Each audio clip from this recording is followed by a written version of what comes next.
Romo Suster Bapak Ibu, para sudah pukul 7, kita akan mengawali kegiatan pagi hari ini dengan doa. Doa akan dipimpin oleh Bu Francisca. Apakah Bu Siska sudah bergabung bersama kita pagi ini? Sudah, Bu. Baik, Bu Siska, silakan. Romo, Suster Bapak Ibu, mari kita awali kegiatan kita dengan berdoa. Dalam nama Bapa dan Putra dan Roh Kudus. Amin. Allah Bapa, Sang Sumber kehidupan, kami bersyukur kepadamu karena hari baru yang kami rasakan pada saat ini. Pada pagi hari ini kami hendak menghadap-Mu guna menyatakan betapa rindunya kami bersandar pada kekuatan rahmat Roh Kudus yang selalu menyertai kami. Semoga hati, budi, dan pikiran kami selalu tertuju padamu dan akhirnya memberikan pelayanan yang berkenan darimu. Demi Kristus, Tuhan dan pengantara kami. Amin. Saya mengaku kepada Allah yang Maha Kuasa dan pada saudara sekalian bahwa saya telah berdosa dengan pikiran dan perkataan, dengan perbuatan dan kelalaian. Saya berdosa, saya sungguh berdosa. Oleh sebab itu saya mohon kepada Santa Perawan Maria, pada para malaikat dan orang kudus, dan kepada saudara sekalian, supaya mendoakan saya kepada Allah Tuhan kita.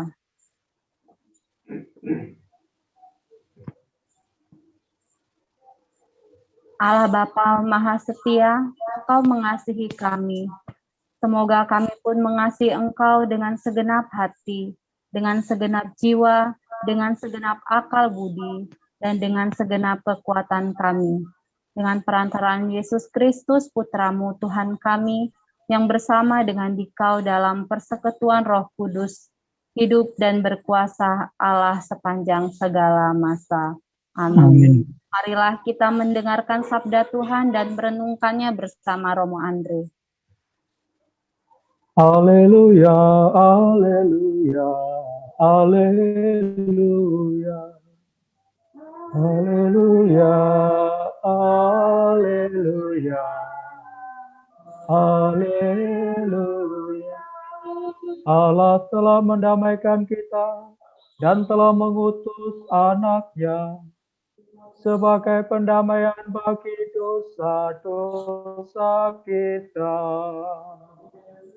Haleluya, haleluya, haleluya. Tuhan bersamamu. Inilah Injil Yesus Kristus menurut Yohanes. Muliakanlah Tuhan. Hari Yesus wafat adalah hari persiapan Paskah, supaya pada hari Sabat mayat-mayat itu tidak tinggal tergantung pada kayu salib, sebab Sabat itu adalah hari yang besar. Maka datanglah orang-orang Yahudi kepada Pilatus dan meminta kepadanya supaya kaki orang yang disalibkan itu dipatahkan dan mayat-mayatnya diturunkan. Maka datanglah prajurit-prajurit lalu mematahkan kaki orang yang pertama dan kaki orang yang lain yang disalibkan bersama-sama dengan Yesus. Tetapi ketika mereka sampai kepada Yesus dan melihat bahwa ia telah mati, mereka tidak mematahkan kakinya. Tetapi salah seorang dari prajurit itu menikam lambung Yesus dengan tombak, dan segera mengalirlah darah serta air keluar. Dan orang yang melihat hal itu sendiri, yang memberi kesaksian ini, dan kesaksiannya benar. Dan ia tahu bahwa ia mengatakan kebenaran, supaya kamu juga percaya. Sebab hal itu terjadi supaya genaplah yang tertulis dalam kitab suci. Tidak ada tulangnya yang akan dipatahkan. Dan nas lain yang mengatakan, mereka akan memandang kepada Dia yang telah mereka tikam. Berbahagialah yang mendengarkan sabda Tuhan dan tekun melaksanakannya. Sabdamu adalah jalan kebenaran dan hidup kami. Suster, Bapak Ibu, saudara-saudari, selamat pagi. Pagi, Romo. Apakah suara saya terdengar jelas? Jelas sekali, Romo. Romo. Baik, terima kasih. Saudara-saudari, hari ini kita merayakan hati Yesus yang Maha Kudus. Secara khusus kita bersyukur bersama dengan Suster Teresiana Haka yang menjadi bagian di komunitas kita. Kita ucapkan selamat Profesiat Pesta Suster. Terima kasih Selamat Romo. ya, Suster ya. Ditunggu makan-makan bersamanya hari ini. Dan kita juga mengucapkan selamat kepada para Romo SJY yang juga merayakan pesta pelindung kongregasi mereka masing-masing. Hari ini perayaan Hati Kudus Yesus yang Maha Kudus itu dirayakan pada hari Jumat setelah hari Minggu, hari tubuh dan darah Yesus. Yang kalau kita lihat dalam sejarah itu tahun 1856, Paus Pius yang ke-9 ini memasukkan perayaan ini di dalam liturgi kita. Nah, terkait dengan hari raya hari ini, ada peristiwa mukjizat keajaiban yang pernah saya alami, ini sebagai sharing di bagian pengantar saya di hari Jumat ini. Ada dua peristiwa yang menurut saya ini sebuah peristiwa yang luar biasa yang saya alami dari devosi hati kudus Yesus. Saya sampai sekarang punya devosi khusus dengan hati kudus ini. Dan dalam perjalanan sejarah kehidupan saya mengalami dua keajaiban dari novena ini, Bapak Ibu, para suster-saudara. Yang pertama, keajaiban yang saya terima itu ketika SD di kelas 6, saya lulus dengan nilai NEM tertinggi pada waktu itu. Padahal saya kelas 5 itu belum lancar membaca. Maka ketika kelas 6 itu saya ditempatkan di bangku deretan sebelah kiri di paling depan untuk menjadi para pemimpin anak-anak yang kurang bisa membaca. Saya mendapat diskriminasi seperti itu. Tetapi berkat perjuangan saya setiap pagi dibangunkan untuk belajar dan untuk berdevosi di ujian akhir nasional dulu Eptanas, saya mendapatkan nilai tertinggi. Saya masih ingat itu 33,3. Waktu itu cukup lumayan lah angkatan saya. Banyak orang nggak percaya kalau saya mendapatkan nilai yang tinggi itu karena melihat latar belakang sebelumnya. Bahkan bulik saya yang adalah wali kelas saya itu tidak yakin bahwa itu hasil dari kerja saya. Tapi itulah mukjizat. Walaupun di akhir ranking saya hanya diberi ranking 3 karena sekali lagi bulik saya nggak percaya bahwa saya yang itu yang pertama. Yang kedua, saya dulu punya penyakit, kalau Bapak Ibu tahu di telinga itu ada cairan. Tahu namanya apa ya, Bu Titis? Teler ya. Saya setiap kali datang di kerumunan anak-anak, saya selalu dihindari. Maka timbul luka batin, sakit hati sampai waktu masuk seminari masih membekas. Saya berkat doa novena hati kudus Yesus dan dorongan perjuangan dari ibu saya, akhirnya saya juga mengalami kesembuhan yang luar biasa. Ini dua peristiwa yang menurut saya sebuah pengalaman iman yang saya peroleh dari kasih Allah yang luar biasa. Hati yang Yesus yang berbelas kasih yang senantiasa dicurahkan kepada setiap hari, setiap hati manusia.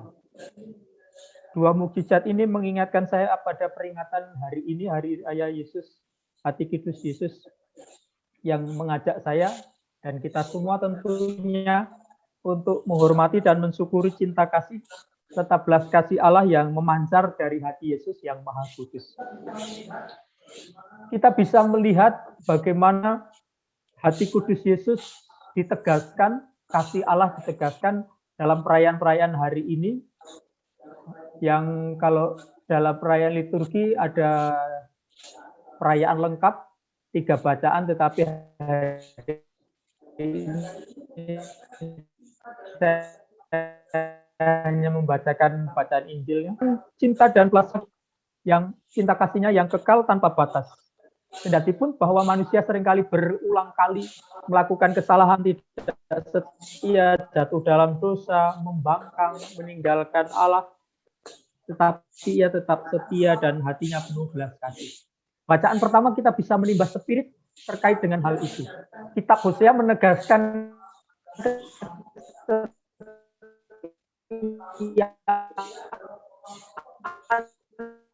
dan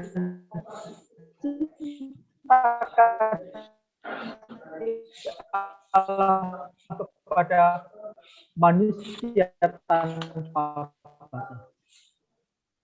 Kita ketahui Hosea adalah yang diutus untuk kita tahu setia, tetapi Allah setia mencintai Israel, kendatipun Israel tidak setia karena mereka berpaling dari Allah-Allah lain. Allah membebaskan umatnya dari perbudakan Mesir, dan dengan tali kesetiaan dan ikatan cinta kasih tetap mengasihi mereka. Sekali lagi, kendati Israel, kendati umatnya pilihannya itu tidak setia.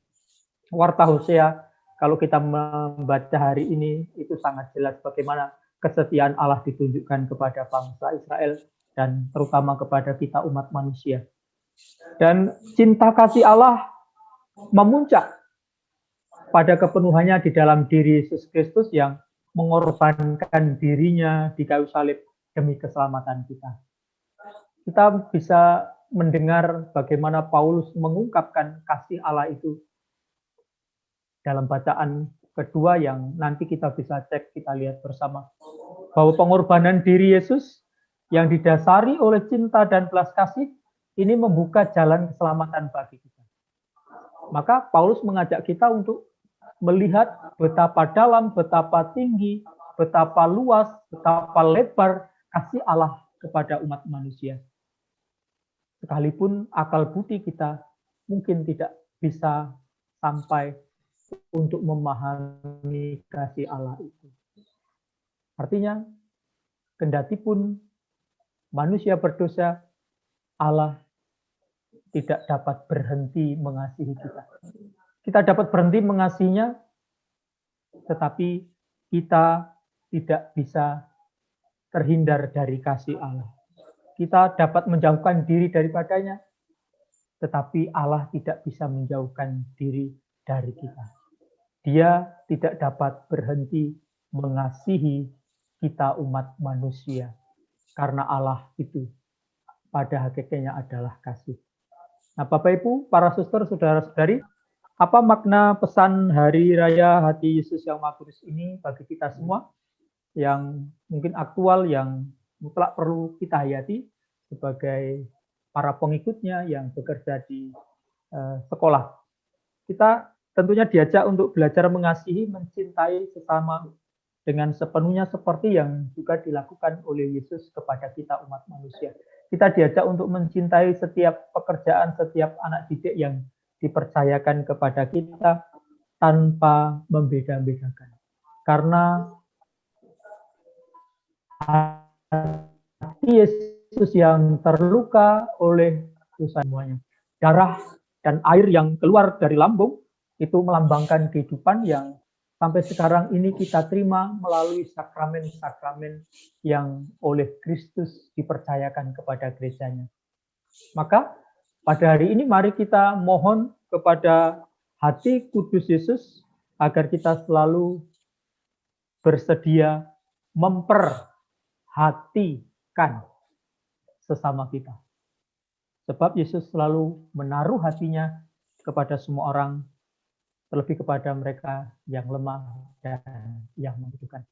Semoga Berkat Allah senantiasa melimpah kepada kita sekarang dan selama-lamanya. Amin. Kita lanjutkan dengan doa umat. Marilah kita berdoa bagi orang-orang yang sedang sakit. Semoga mereka memperoleh kembali kekuatan dan kesehatan berkat penanganan medis yang baik. Marilah kita mohon. Kabulkanlah doa kami ya Tuhan. Mari berdoa bagi mereka yang telah meninggal dunia. Semoga berkat kerahiman Tuhan, mereka memperoleh istirahat kekal dalam damai. Marilah kita mohon. Kabulkanlah doa kami ya Tuhan. Mari berdoa bagi para dokter, perawat, peneliti, dan semua tenaga kesehatan. Semoga Tuhan selalu melindungi mereka dalam menjalankan tugasnya yang mulia, namun penuh resiko. Marilah kita mohon. Kabulkanlah doa kami ya Tuhan. Mari kita berdoa bagi Bapak Suci, para uskup, para imam, dan biara-biarawati. Semoga Tuhan selalu menyertai pelayanan mereka, sehingga mereka mampu membimbing umat dengan pengharapan yang kuat, iman yang teguh, dan kasih yang nyata. Marilah kita mohon. Kabulkanlah doa kami ya Tuhan.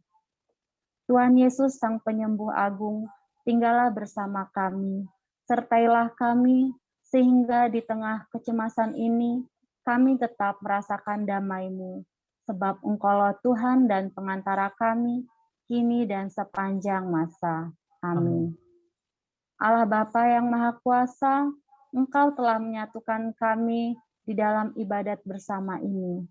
Semoga kami makin mampu membangun persaudaraan kasih dengan semua orang, serta dapat bekerja dengan baik, dan juga mampu melalui hari ini sesuai dengan kehendak-Mu, sambil menantikan kedatangan kembali Putra-Mu, sebab Dialah Tuhan dan pengantara kami, kini dan sepanjang masa. Amin. Mohon berkat dari Romo. Tuhan bersamamu. Dan bersama Romo. Kita sekalian dan perjuangan kita hari ini diberkati oleh Allah yang Maha Kuasa, Bapa dan Putra dan Roh Kudus. Amin. Baik, terima kasih Bu Siska yang sudah memimpin doa pagi kita pada hari ini, dan juga terima kasih kepada Romo Andre yang sudah memberikan renungan penyegaran bagi kami semua dan memberikan berkat untuk kita semua. Baiklah, Romo, Suster, Bapak, Ibu yang terkasih, kita akan mendengarkan beberapa buah pengumuman, mungkin akan ada yang disampaikan dari Bu Christine, maupun dari Suster atau dari Pak Gigi. Saya persilahkan.